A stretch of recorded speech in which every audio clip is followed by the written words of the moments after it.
When I was a little kid, I used to be absolutely terrified of the dark. To be honest, I still am.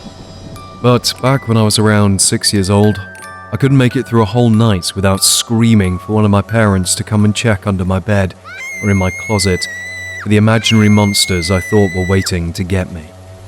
Even with a nightlight, I'd still see creepy shadows moving around my room or weird faces peering in through my bedroom window. My parents did their best to comfort me, telling me it was just a bad dream or a trick of the light. But in my young mind, I was convinced that as soon as I fell asleep, the monsters would pounce on me. Most of the time, I'd just hide under my blankets until I got tired enough to stop worrying. But every so often, I'd get so scared that I'd run screaming to my parents' room, waking up my brother and sister in the process. After one particularly traumatizing night, my parents had had enough. Unfortunately for them, they realized that arguing with a stubborn 6-year-old and trying to use reason and logic wouldn't work. They had to get creative. It was my mother's idea to create my little bedtime buddy, who I later named Mr. Ick. She gathered a bunch of random pieces of fabric and used her sewing machine to craft what I'd later affectionately call Mr. Ickbar Beaglestein, or just Ick for short. Ick was a sock monster, as my mum put it. He was designed to keep me safe at night by scaring away all the other monsters. Honestly, I have to admit, he was pretty darn creepy when I look back on it. He had that stitched-together Frankenstein's monster look, mixed with a bit of gremlin.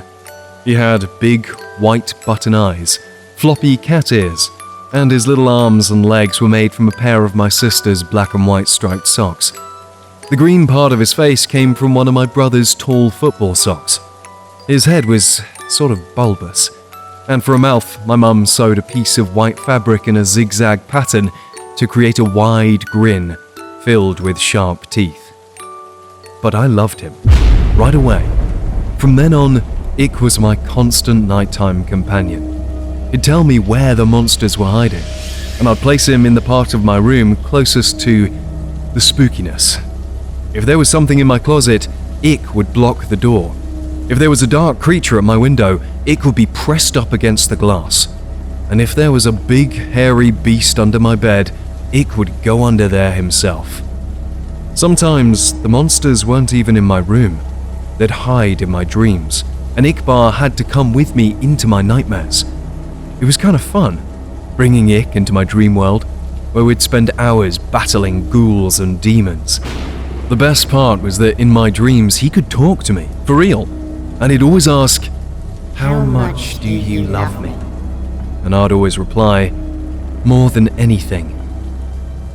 One night, after I'd lost my first tooth, Ick asked me for a favor. "Can I have your tooth?" he asked. I was curious and asked him why. He told me, "To help me kill the bad things." The next morning, when my mum asked me about my missing tooth, I told her I'd given the tooth to Ickbar. She shrugged it off, and from then on, every time I lost a tooth, I'd give it to Ick. He'd always thank me and tell me he loved me. But as I got older, I ran out of baby teeth, and it started to feel a little strange, still playing with dolls. So, Ick sat on my bookshelf collecting dust, gradually fading from my attention. However, my nightmares started getting worse, so bad that they even followed me into the waking world, terrorizing every dark corner. One night, after a particularly harrowing experience when I thought a pack of rabid dogs was chasing me through the streets, I got home and found something unsettling in my room. Ickbar was standing upright on my bed, illuminated by the moonlight from the window. At first, I thought my eyes were playing tricks on me. I tried to turn on the lights, but nothing happened.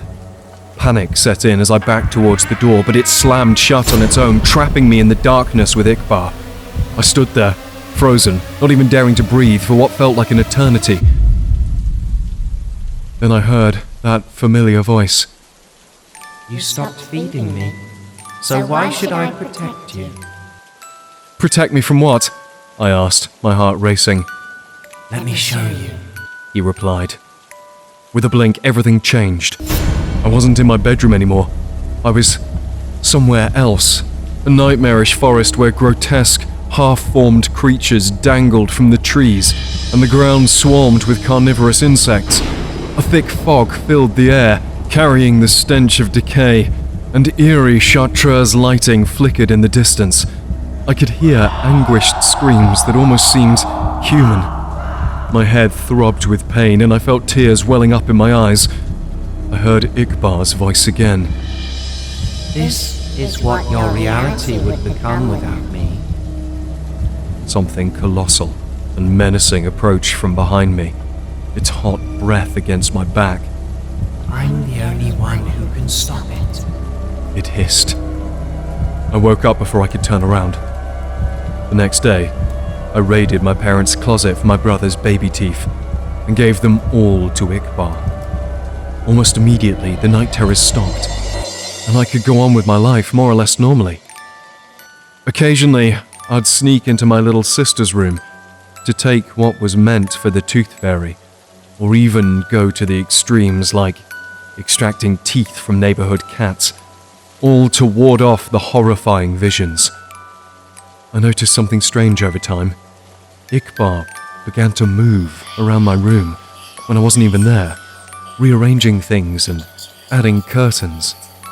He even started looking more lifelike, with his teeth glistening in the right light and a warmth to his touch. Despite how unnerving he was, I couldn't muster the courage to destroy him, because I knew what would happen if I did. So I continued collecting teeth for Ick throughout high school and college. The older I got, the more fears I developed, and the more teeth Ick needed to keep me safe. Now, at 22 years old, with a decent job and my own apartment, it's been nearly a month since Ick had his last meal, and the horrors are creeping back into my life. Tonight I took a detour through a parking garage after work and found a man with stained yellow teeth from years of cigarettes and coffee. I had to use a hammer to extract all of his molars. When I returned to my apartment, Iqbal was waiting for me on the ceiling in the corner, 2 white eyes and a mouth full of razors. How much do you love me? He asked. More than anything, I replied, taking off my coat. More than anything in the world.